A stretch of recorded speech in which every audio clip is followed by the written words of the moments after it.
Much for your welcome remarks, Mr. Lam. Ladies and gentlemen, our next speaker is a man that requires very little by way of an introduction. He is a household name in the domain of arbitration domestically. He has worked tirelessly to promote the image of Malaysia as a favored destination for dispute resolution in the region. He is the current director of the Kuala Lumpur Regional Center for Arbitration. Ladies and gentlemen, could I invite onto the stage our guest of honor for today's event, Datuk Professor Sundra Rajoo.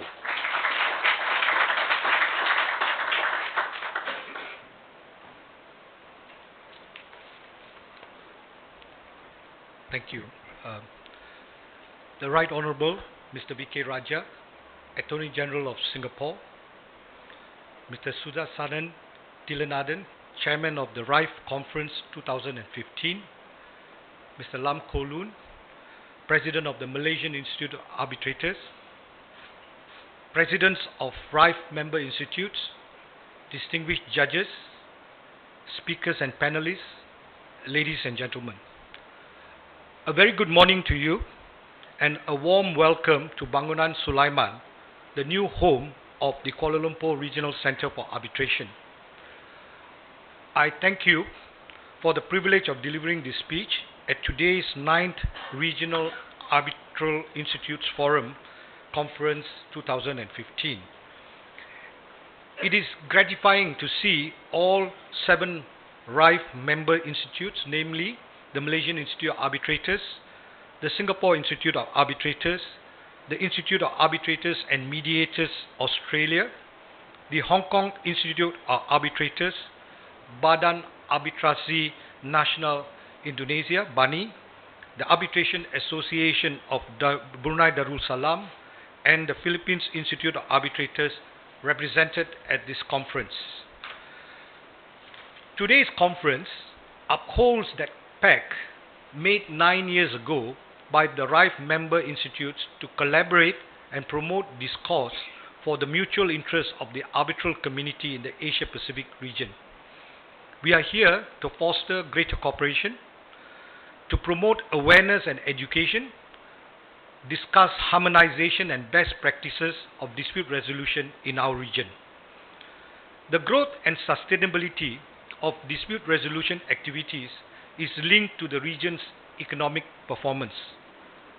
Foreign direct investment inflows in Asia reached US $440 billion in 2013 and almost 30% growth from 2009, out of which in Southeast Asia, foreign direct investment into Indonesia, Malaysia, Philippines, Singapore and Thailand grew by 7% to about US $130 billion from 2012 to 2013.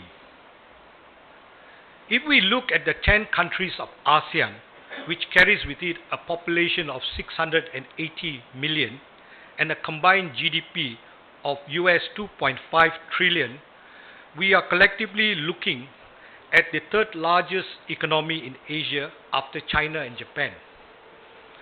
The population of 680 million, which is 9% of the global population, has a majority of young people below the age of 30.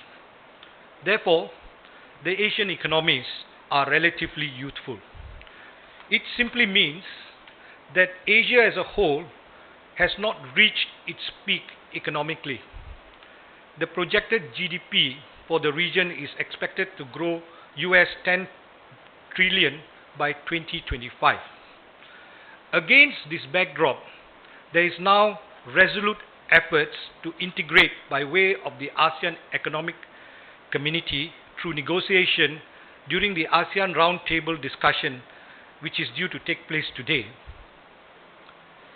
There are other initiatives looming. These include the Trans-Pacific Partnership and the Regional Comprehensive Economic Partnership, which are free trade agreements between selected trade partners in the Asia-Pacific region. All these initiatives will open up exciting new opportunities and challenges for businesses in this region. According to experts, by this year, the number of the Asian middle-class consumers will equal the amalgamated number in North America and Europe. And by 2021, based on current trends, that would be more than 2 billion Asians categorized as middle-class households. This growth in Asia has led to substantial increase in commercial transactions within the geographic destination. I dare say that if we look back at these projected GDP figures for the year 2025, US 10 trillion is well within sight.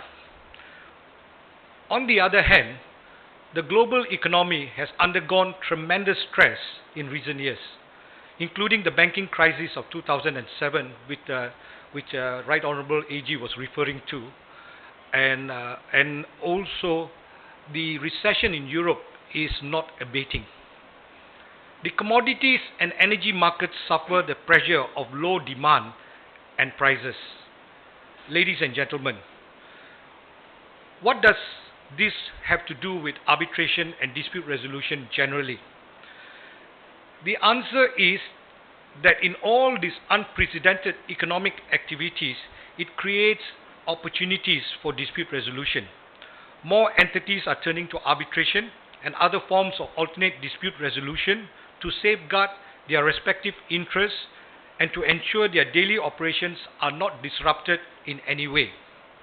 And this is borne out by the rising demand for arbitration and other alternate dispute resolution services in the Asia-Pacific region, with the concomitant sprouting of new arbitration centers and service providers.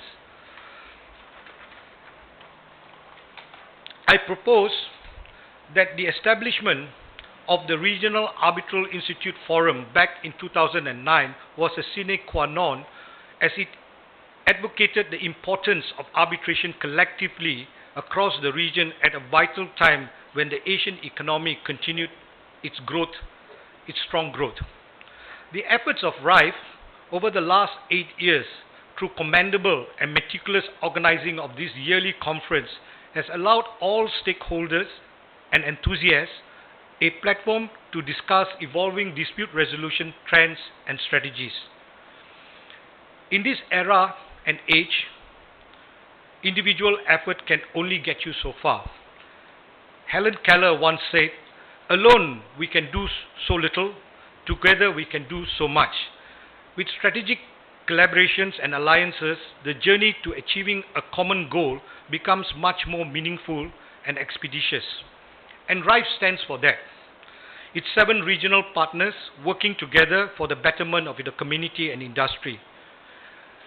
When KLRCA came up with the idea of hosting an International Arbitration Week, we approached our colleagues and our friends from the other arbitral bodies with a view of collaborating and to enhance and collectively add value to our events.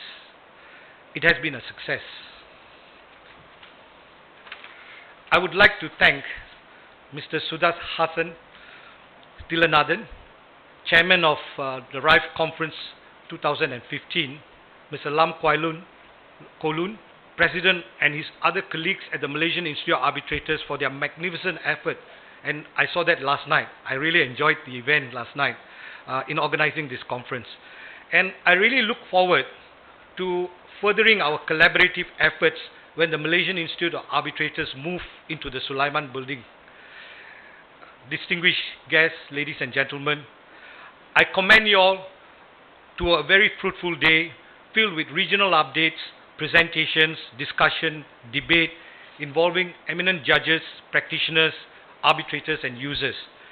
I hope that you will enjoy all that is on offer at the RAIF conference, and all my best wishes to you. Thank you.